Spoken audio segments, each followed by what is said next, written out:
Exam கிளாஸ்ல வந்து பாத்தீங்கன்னா சைக்காலஜி தான் நம்ம பார்த்துட்டு இருக்கோம். சரிங்களா? அந்த சைக்காலஜில யூனிட் 1 நம்ம பார்த்துட்டு இருக்கோம். அந்த யூனிட் 1ல இன்னைக்கு நம்ம பார்க்க போற டாபிக் என்னன்னு பாத்தீங்கன்னா, குழந்தை வளர்ச்சியில் இயற்கை மற்றும் வளர்ப்பின் தாக்கம். குழந்தை வளர்ச்சியில் இயற்கை மற்றும் வளர்ப்பின் தாக்கம். இந்த டாபிக்கை பத்தி தான் நம்ம பார்க்க போறோம். சரிங்களா? இந்த டாபிக்ல இருந்து தான் நான் உங்களுக்கு 1 மார்க் கொஸ்டின் எடுத்திருக்கேன். இது எல்லாமே நம்ம கிளாஸ்ல ஜாயின் எல்லாத்துக்கும் அனுப்பிச்சு வச்சிருவோம். சரிங்களா? நான் ஆல்ரெடி உங்களுக்கு சொல்லியிருக்கேன். நீங்க இந்த 1 மார்க் கொஸ்டின், அது குறிப்பா இந்த சைக்காலஜில நீங்க 1 மார்க் கொஸ்டின் படிக்கிறதுக்கு முன்னாடி கிளாஸை கவனிச்சுட்டு படிங்க. கிளாஸை கவனிச்சுட்டு படிச்சீங்கன்னா உங்களுக்கு ஈஸியா இருக்கும். அதே நேரத்துல டெட் எக்ஸாம்க்கு வந்து உங்களுக்கு கொஸ்டின் வந்து இன்டைரக்டா கேட்டா கூட இந்த கிளாஸை கவனிச்சதை வச்சே வந்து நீங்க பொறுமையா ரீட் பண்ணி அதுக்கான சரியான ஆன்சரை உங்களுக்கு எழுதுறதுக்கு உதவியா இருக்கும்.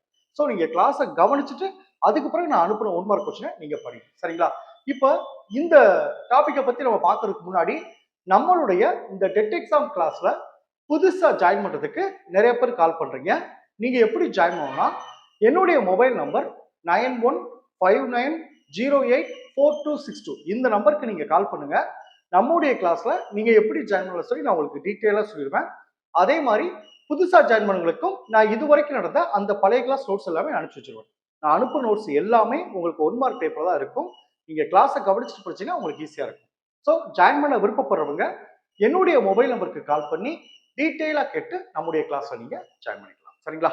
ஓகே. இப்போ இன்னைக்கு வந்து பாத்தீங்கன்னா, குழந்தை வளர்ப்பில் இயற்கை மற்றும் வளர்ப்பு இவற்றுடைய தாக்கங்களை கேட்கிறாங்க. சரிங்களா?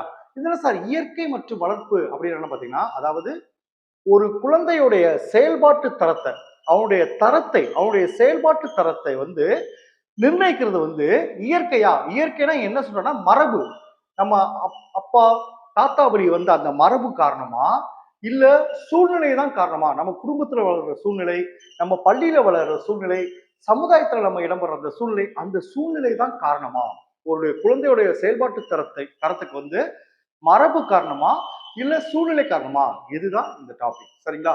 இப்ப இதுல இருந்து தான் நான் உங்களுக்கு 1 மார்க் கொஸ்டின் எடுத்திருக்கேன். இப்போ ஃபர்ஸ்ட் வந்து பாருங்க, இயற்கை, அதாவது மரபு ரீதி, நம்மளுடைய அப்பா தாத்தா பாட்டி வழி குழந்தைகளுடைய அந்த மரபு வழி என்னென்ன தாக்கங்களை ஏற்படுத்துது அப்படிதான் ஃபர்ஸ்ட் பார்க்கிறோம். அதான் பாருங்க, குழந்தை பிறக்கும் போதே பெற்றோரிடமிருந்து மரபணுக்கள் வழியாக பெரும் பண்புகளைத்தான் இந்த இயற்கை அல்லது மரபுன்னு சொல்லுவாங்க. அப்ப பெற்றோர் இல்ல நம்முடைய தாத்தா பாட்டில இருந்து என்னென்ன மரபுகள்லாம் குழந்தைகளுக்கு வந்து அவங்களுடைய அவங்களுடைய செயல்பாட்டு தரத்தை நிர்ணயிக்குது, அதை ஃபர்ஸ்ட் பார்த்துருவோம். இப்ப பாருங்க, இயற்கை என்பது குழந்தை பிறக்கும் போதே பெற்றோரிடமிருந்து மரபணுக்கள் வழியாக பெரும் பண்புகளை குறிக்கிறது. அதுல ஃபர்ஸ்ட் ஒண்ணு பாருங்க, உடல் அமைப்பு, அதாவது கண் நிறம், தோல் நிறம், உயரம், முடி அமைப்பு மற்றும் முகச்சாயம், இது எல்லாமே மரபு ரீதியா வரும். சரிங்களா? நம்ம சொல்லுவோம் அப்பா மாதிரியே இருக்கான்னு சொல்லுவோம், உங்க அப்பா மாதிரியே உயரமா இருக்கான்னு சொல்லுவோம், இவங்க அப்பா மாதிரியே குண்டா இருப்பான்னு சொல்லுவோம். அந்த மாதிரிலாம் சொல்லுவோம். அதான் கண் நிறம், தோல் நிறம், உயரம், முடி அமைப்பு மற்றும் முகச்சாயல், இவை எல்லாமே உடல் அமைப்பு. இது மரபு ரீதியா குழந்தைக்கு வரும்னு சொல்றாங்க. அடுத்து பாருங்க, அறிவுத்திறன், அதாவது இயல்பாவே அப்பாவுக்கு என்ன ஒரு சில சில அடிப்படை விஷயம் பார்த்தீங்கன்னா அது குழந்தைகளுக்கு வரும்னு சொல்றாங்க. அதான் பாருங்க, அறிவுத்திறன், இயல்பான நுண்ணறிவு, நினைவாற்றல் மற்றும் இயல்பான கற்றல் திறன், இது எல்லாமே மரபு ரீதியா சில விஷயங்கள் வரும்னு சொல்றாங்க. இப்ப கவிதை எழுதுறவோட மகன் வந்து கவிதை எழுதுவாங்க, நடிப்பு திறனில் இருக்க மகன் வந்து நடிப்பு திறன் இருப்பாங்க. இது சில மரபு ரீதியா அந்த செயல்பாடு வரும் பார்த்தீங்களா, அதைத்தான் சொல்றேன் அறிவுத்திறன் சொல்றாங்க. அது இயல்பான நுண்ணறிவு, நினைவாற்றல் மற்றும் இயல்பான கற்றல் திறன், இது மரபு ரீதியா வரும் சொல்றாங்க.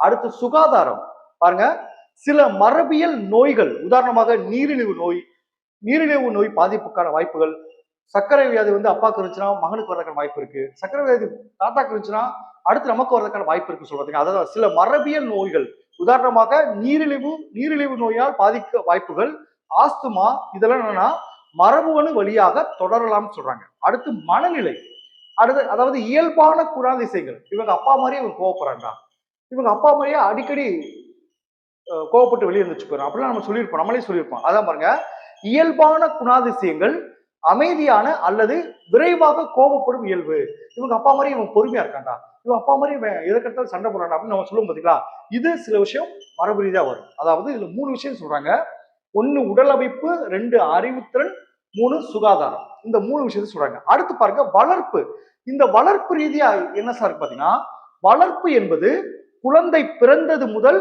வளரும் சுற்றுச்சூழல், அனுபவங்கள் மற்றும் சமூக தொடர்புகளை குறிக்கும். பாத்தீங்களா, வளரும் சுற்றுச்சூழல், அனுபவங்கள் மற்றும் சமூக தொடர்புகளை குறிக்கும். ஃபர்ஸ்ட் ஒண்ணு பாருங்க, குடும்ப சூழல். இது என்ன சார்?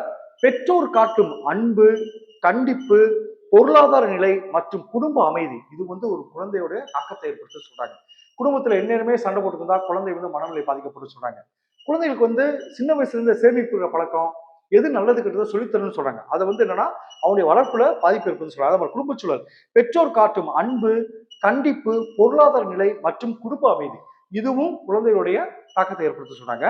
அடுத்து கல்வி மற்றும் பள்ளி. அதுல பாருங்க, ஆசிரியர்களின் வழிகாட்டுதல்கள், கற்றல் வாய்ப்புகள், பள்ளி அனுபவங்கள். சரிங்களா, இதுவும் ஒரு குழந்தையுடைய தாக்கத்தை ஏற்படுத்த சொல்றாங்க. அடுத்து சமூக தொடர்பு, நண்பர்கள் வட்டாரம். அதான் சொல்றாங்க, நல்ல நண்பர்களோட சேருன்னு சொல்லுவாங்க. கூடா நட்பு கேடாய் முடி சொல்லுவாங்க பாத்தீங்களா, நல்ல நண்பர்களோட சேரு சொல்லுவாங்க. அந்த நண்பர்கள் வட்டாரம், கலாச்சாரம், உணவு பழக்கம் மற்றும் சுற்றியுள்ள சமூகம். இப்போ ஒரு குறிப்பிட்ட உணவு பழக்கத்தை பழகிட்டா வேற ஒரு மாநிலத்துக்கோ இல்ல வேற ஒரு நாட்டுக்கோ போகும்போது அந்த சாப்பாடு சில நேரத்துக்கு ஒத்துக்காது. சரி, அதெல்லாம் பாருங்க, நண்பர்கள் வட்டம், கலாச்சாரம், உணவு பழக்கம் மற்றும் சுற்றியுள்ள சமூகம் இதுவும் குழந்தைகளுக்கு வளர்ச்சியில் தாக்கத்தை ஏற்படுத்த சொல்றாங்க. அடுத்து வளர்ச்சிக்கான வாய்ப்புகள், விளையாட்டு, கலை அல்லது பிற திறன்களை வளர்க்க வழங்கப்படும் வாய்ப்புகள். இந்த வாய்ப்புகளா கொடுத்தா கூட குழந்தைகளோட நல்ல திறனை ஏற்படுத்தலாம்னு சொல்றாங்க. அதாவது சுருக்கம் என்ன சொல்றாங்க பாத்தீங்கன்னா, மரபு நிலை எல்லையை பாருங்க, மரபு நிலை வந்து எல்லையை நிர்ணயிக்கிறது. இதுதான் உனக்கு எல்லை நிர்ணயிக்கிறது. ஆனால் சூழ்நிலை சாதனையின் அளவை தீர்மானிக்கிறது. நீ எப்படி செயல்படுறியோ அதுக்கேற்ற மாதிரி சாதனை இருக்குன்னு சொல்றாங்க. அதை சிம்பிளா முடிச்சிட்டாங்க. மரபு நிலை எல்லையை நிர்ணயிக்கிறது, ஆனால் சூழ்நிலை சாதனையின் அளவை தீர்மானிக்கிறது சொல்றாங்க. சரிங்களா, இந்த இயற்கை, இந்த மரபு தென் வளர்ப்பு சொன்ன பாத்தீங்களா. இப்ப ரெண்டு முக்கியமான அறிஞர்கள், உளவியல் அறிஞர்கள் வந்து சூழ்நிலை தான் குழந்தையுடைய மேம்பாட்டுக்கு காரணம், குழந்தையுடைய மேம்பாட்டுக்கோ இல்ல மேம்பாடு இல்லாம போறதுக்கோ சூழ்நிலை தான் காரணம், வளர்ப்பு காரணம், இது மரபு காரணம் அல்ல அப்படின்னு சொல்லி ரெண்டு உளவியல் அறிஞர்கள் சொல்றாரு. அந்த உளவியல் அறிஞர்கள் யாரு, அவங்க என்ன சொல்றான்னு பார்ப்போம். சரிங்களா, ஃபர்ஸ்ட் ஒண்ணு பாருங்க, ஜேபி வாட்சன். இவர் என்ன சொல்றாருன்னா, வாட்சன் என்பவர் உளவியலில் நடத்தைவாதத்தை தோற்றுவித்த அமெரிக்க உளவியலாளர் ஆவார். நல்லா கவனிச்சுக்கோ, உண்மைக்கு கேட்கலாம். உளவியலில் நடத்தைவாதத்தை, சரிங்களா, தோற்றுவித்த அமெரிக்க உளவியலாளர் ஆவார். அடுத்து பாருங்க, நடத்தைவாதத்தின் தந்தை. இவரை வந்து நடத்தைவாதத்தின் தந்தை கூட சொல்லலாம். 1913ஆம் ஆண்டில் அவர் வெளியிட்ட அந்த ஒரு நடத்தை சம்பந்தமான அந்த புத்தகம் வந்து பாத்தீங்கன்னா உலக புகழ்பெற்ற ஆய்வுக்கட்டுரை மூலம் இவர் நடத்தைவாத இயக்கத்தை அதிகாரப்பூர்வமாக தொடங்கி வைத்தார்னு சொல்றாங்க. அடுத்து ரெண்டு பாருங்க, மனிதர்களின் நடத்தைகள் பிறப்பால் வருவதில்லை. அதான் இவர் சொல்ல வர்றாரு. மனிதனோட நடத்தை வந்து பிறப்பால் வருவதில்ல, மாறாக அவை சுற்றுச்சூழலால் உருவாக்கப்படுகின்றன என்று வாட்சன் நம்பினார். இவர் வந்து பிறப்பால் வர்றது கிடையாது, நம்முடைய சுற்றுச்சூழலால் தான் மனிதனுடைய நடத்தை வந்து வருகிறது அப்படின்னு சொல்லியிருக்காரு. இவர் ஒரு முக்கியமான ஒரு குறிப்பிட்ட வார்த்தை சொல்ற, என்ன சொன்னா, என்னிடம் 1 டஜன் ஆரோக்கியமான குழந்தைகளை கொடுங்கள். என்கிட்ட ஒரு டஜன் ஆரோக்கியமான குழந்தைகளை கொடுங்க, அவர்களை நீங்கள் விரும்பும் வல்லுநர்களாக மாற்றி காட்டுவேன்னு சொல்றாரு. அப்ப அவர் என்ன சொல்றாரு, வளர்ப்பு முறையும் சூழ்நிலையும் தான் ஒரு குழந்தை முன்னேற்றம் அப்படின்னு சொல்றாரு. சரிங்களா, இன்னொரு உளவியல் யார் பார்த்தீங்கன்னா ஜான் லாக். இவர் என்ன சொல்றாரு பாத்தீங்கன்னா, ஜான் லாக் என்பவர் புகழ்பெற்ற ஆங்கிலேய தத்துவ ஞானியும் அரசியல் சிந்தனையாளரும் ஆவார். இவர் நவீன பாருங்க நல்லா கவனிச்சுக்க, தாராளவாதத்தின் தந்தை. ரெண்டு ஒன் கொஸ்டின் கேட்கலாம். இவர் வந்து நவீன தாராளவாதத்தின் தந்தை என்றும் அனுபவவாதத்தின் முன்னோடிகளில் ஒருவராகவும் கருதப்படுகிறார். இவர் என்ன சொல்றா, அறிவு கொள்கை மற்றும் டபுலா ராசா அப்படின்னு என்ன பாத்தீங்கன்னா, மனித மனம் பிறக்கும் போது வெற்று பலகை போன்றது. ஒரு பிளாக் போர்டு மாதிரி தான், வெற்று பலகை தான் அவர் சொல்றாரு. சரிங்க, அதான் மனித மனம் பிறக்கும் போது வெற்று பலகை போன்றது. அதுல இந்த குடும்ப சூழ்நிலை, பள்ளி சூழ்நிலை அந்த ஸ்லைட்ல எழுதுறாங்க, அதுதான் நடத்திய மாறுது அப்படின்னு சொல்றாரு. ரெண்டு பாருங்க, மனிதர்கள் பிறப்பிலேயே எவ்விதமான உள்ளார்ந்த கருத்துக்களும் கிடையாது, பிறப்பிலே அவங்க எதுவுமே கிடையாதுன்னு சொல்றாரு. மாறாக அவர்கள் பெரும் அனுபவங்கள் மற்றும் புலன்கள் வாயிலாக அறிவை பெறுகிறார்கள் என்று அவரது அனுபவத்துக்கான கோட்பாடு விளக்குதுன்னு சொல்றாங்க. இவர் முக்கியமான கோட்பாடு என்ன சொல்றாங்கன்னா, மனித மனம் பிறப்பில் வெற்று பலகைன்னு சொல்றாரு. வெற்று பலகை போன்றது என கூறி சூழ்நிலையின் முக்கியத்துவத்தை வலியுறுத்துகிறார். பிறக்கும் போது மனிதனோட மனம் வந்து வெற்று பலகை தான். அது மரபு ரீதியால எதுவும் கிடையாது. சூழ்நிலை தான் அவர் வளர்க்கணும்னு சொல்றாரு. சரிங்களா? இந்த டாபிக்ல இருந்து தான் உங்களுக்கு ரொம்ப கொஸ்டின் படிச்சிருப்பேன். இப்போ படிக்க உங்களுக்கு ஈஸியா இருக்கும். Okay, thank you students. நம்ம நெக்ஸ்ட் கிளாஸ் பார்ப்போம்.